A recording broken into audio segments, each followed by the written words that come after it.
रत्नागिरीमध्ये बस डेपोमध्ये शेकडो प्रवासी खोळंबलेत। डिझेल अभावी रत्नागिरी डेपोतून बस सेवा बंद आहे। तर दुपारी 12 वाजल्यापासून अनेक बस फेऱ्या देखील रद्द झालेल्या आहेत। ग्रामीण भागात जाणाऱ्या प्रवाशांचे मात्र हाल होत आहेत। डिझेल पंप बंद झाल्याने एसटी रखडलेली आहे।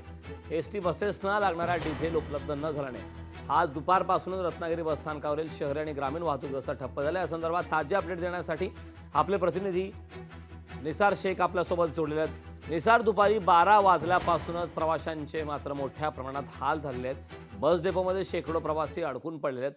डिझेल अभावी हा संपूर्ण प्रकरण होतोय। काय या संदर्भात ताजे आणि सविस्तर अपडेट्स?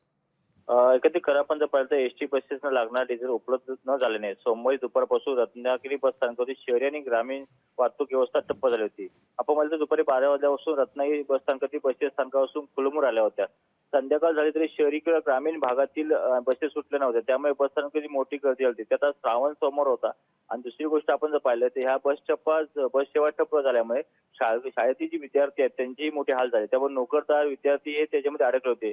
संध्याकाळी ही गर्दी वाढली होती। आता संध्याकाळी या ठिकाणी डिझेल पुरवठा केल्यानंतर या ठिकाणी बस सेवा पूर्ववत झाली असली तरी मात्र यातील संतप्त प्रतिक्रिया व्यक्त होत आहेत।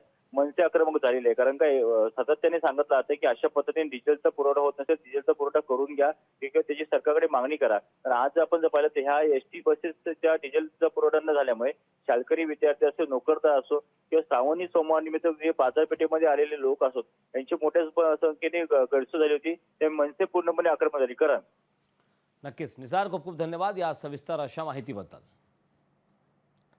तर डिझेल अभावी माझ्याबरोबर हा मुलगा आहे, बिचारा शाळा सुटल्यानंतर तर दादा किती वाजता आला सर? 4:50 ला। आणि कुठे जायचं तुला? 4:50 ला हा मुलगा आहे। आता वाजलेत 7:15। हे बघा 7:15 वाजले, 2 तास झाले तरी जर मुलं जात नसतील तर काय करायचं या एसटी प्रशासनाचं? आम्ही आंदोलन केल्यानंतर आमच्यावर हे गुन्हे दाखल करणार, पण लोकांची गैरसोय होते त्याच्याबद्दल कोण बोलत नाहीये। जबाबदार कोण आहे याला?